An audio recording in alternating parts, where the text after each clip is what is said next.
പ്രിയ കൂട്ടുകാരെ, എൻ്റെ ചാനലിലേക്ക് നിങ്ങൾക്കെല്ലാവർക്കും സ്വാഗതം. ഞാനിന്ന് കുറച്ച് പയർ കൊണ്ടൊരു മുന്തിരി കൊത്തുണ്ടാക്കാനാണ് പോകുന്നത്.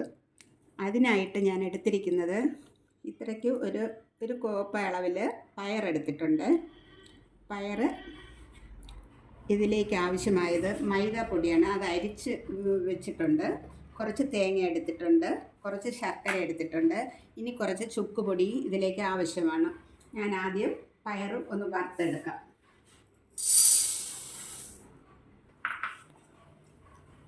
പയർ ആദ്യം നന്നായിട്ടൊന്ന് വറുത്തെടുക്കുക.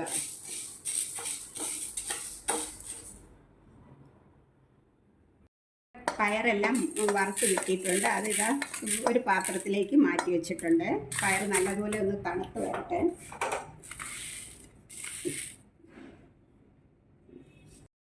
അതേ കടായിൽ തന്നെ നമ്മൾ കുറച്ച് തേങ്ങ ചിരണ്ടി വെച്ചിട്ടുണ്ട്. ആ തേങ്ങ ഇട്ടൊന്ന് വറുത്തെടുക്കാം.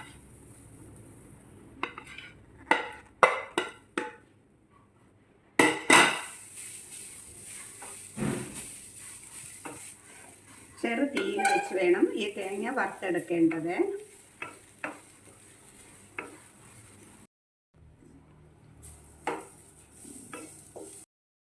നമ്മുടെ തേങ്ങയും ഈ പരുവത്തിന് വറുത്ത് കോരിയെടുക്കാമേ. ഇതിപ്പോൾ തേങ്ങ ഇട്ടത് കറക്റ്റ് പരുവമായിട്ടുണ്ട്. ഇതിനെ ഒന്ന് തണുത്തതിന് ശേഷം നമുക്ക് പൊടിച്ചെടുക്കാം. നല്ലതുപോലെ ഒന്ന് തണുത്തിട്ട് പൊടിച്ചെടുക്കാം. പയർ ഈ സമയം നല്ലതുപോലെ തണുത്തിട്ടുണ്ട്. നമുക്ക് മിക്സിയുടെ ജാറിലിട്ട് ഒന്ന് പൊടിച്ചെടുത്തേച്ച് വരാം. ജാറിലേക്ക് ചേർത്ത തേങ്ങയും ജസ്റ്റ് ഒരു കറക്കിയെടുക്കാം.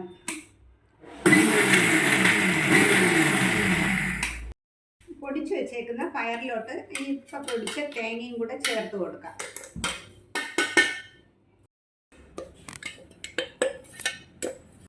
തേങ്ങ മാറ്റിയ കടായിലോട്ട് തന്നെ എടുത്ത് വെച്ചേക്കുന്ന ശർക്കര ചേർത്ത് ചെറുതായിട്ടൊന്ന് ചൂടാക്കിയെടുക്കാം.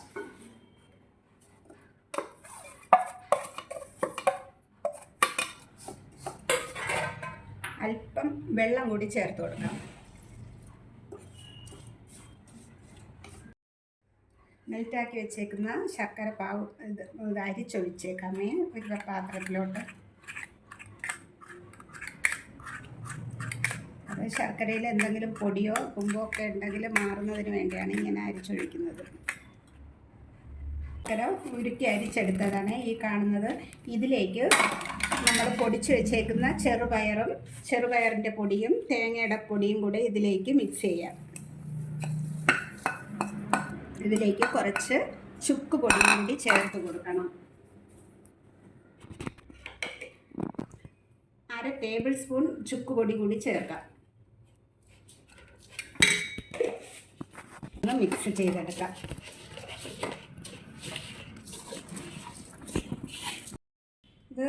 ഇത് സ്പൂൺ വെച്ച് ആദ്യം ഒന്ന് ആ ചൂട് തണുക്കുന്നത് വരെ സ്പൂണ് വെച്ച് കുഴച്ചതിന് ശേഷം കൈ വെച്ച് നന്നായിട്ടൊന്ന് കുഴച്ചെടുത്തതാണ് ഇത്. എന്നിട്ട് ഇതുപോലെ ചെറിയ ഉരുളകളാക്കി മാറ്റി വെച്ചേക്കാം.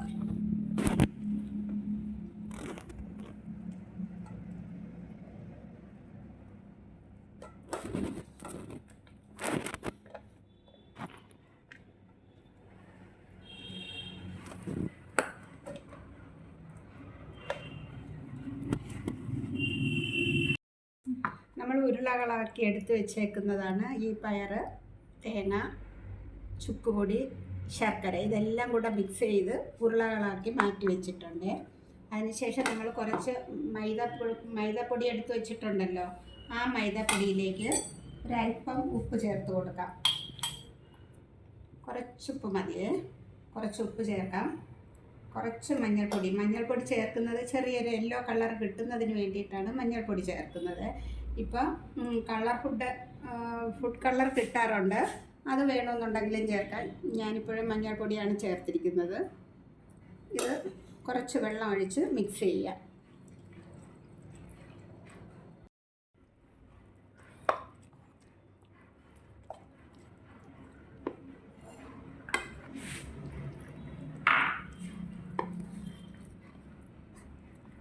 നമ്മൾ ഇത് കുഴയ്ക്കുന്ന സമയം തന്നെ കടായി അടുപ്പിൽ വെച്ച് ചട്ടി ഒന്ന് ചൂടാകുമ്പോഴത്തേക്ക് ഇത് വറുത്ത് കോരേണ്ട എണ്ണ ഒഴിക്കണം. നമുക്ക് ഇത് വറുത്ത് കോരേണ്ട എണ്ണ ഒഴിച്ചു കൊടുക്കാം. കുക്കിംഗ് ഓയിൽ ഏത് ഒഴിക്കാം, വെളിച്ചെണ്ണ മാത്രം ഇതിലേക്ക് ചേർക്കാറില്ല. ഇതിന് നമ്മൾ കലക്കിയ മിക്സ് ഇതേ രൂപത്തിലാണ് കലക്കിയെടുക്കേണ്ടത്. അതായത് ഈ നമ്മൾ പിടിച്ചു വെച്ചേക്കുന്ന ഈ ഉരുള ഇതിലിട്ടൊന്ന് മുക്കിയെടുക്കത്തക്ക രീതിയിൽ, ഇങ്ങനെ കിട്ടത്തക്ക രീതിയിൽ വേണം ഇത് കലക്കിയെടുക്കേണ്ടത്. എണ്ണ ഒന്ന് തിളച്ച് വരട്ടെ.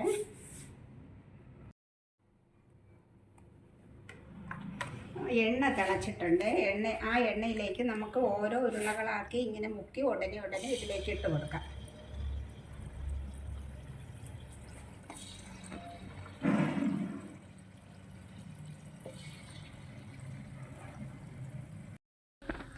നമ്മളിട്ട ഉരുളകളെല്ലാം ഒരു വശം ഏകദേശം ഒരുമാതിരി ആയിട്ടുണ്ട്. ഈ സമയം ഒന്ന് നമുക്ക് തിരിച്ചിട്ട് കൊടുക്കാം.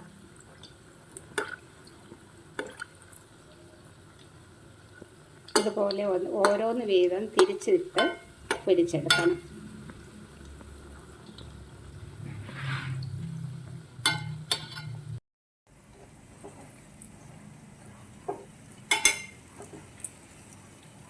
നമ്മുടെ മുന്തിരിക്കൊത്ത് അങ്ങനെ ആയിക്കൊണ്ടിരിക്കുകയാണ് കേട്ടോ. ഇതുപോലെ ഇളക്കി വറുത്ത് കോരണം.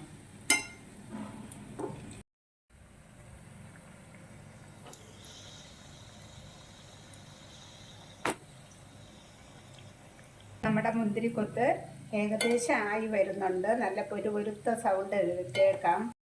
ഇങ്ങനെ ഉണ്ടാക്കി വയ്ക്കുന്ന മുന്തിരിക്കൊത്ത് കുറച്ച് ദിവസം കേടുകൂടാതെ ഇരിക്കുക. അതിനാണ് നമ്മൾ വെളിച്ചെണ്ണ ചേർക്കരുതെന്ന് പറയുന്നത്. ബാക്കി ഏത് കുക്കിംഗ് ഓയിൽ ഒഴിച്ച് നമുക്കിത് ഉണ്ടാക്കിയെടുക്കാവുന്നതാണ്. എല്ലാവരും ഇത് ശ്രമിക്കുക. എൻ്റെ ചാനൽ ഇഷ്ടപ്പെട്ടാൽ ലൈക്ക് ചെയ്യാനും സപ്പോർട്ട് ചെയ്യാനും കമൻ്റ് എഴുതാനും മറക്കരുതേ. നമ്മുടെ മുന്തിരിക്കൊത്ത് റെഡിയായി കഴിഞ്ഞിട്ടുണ്ട്.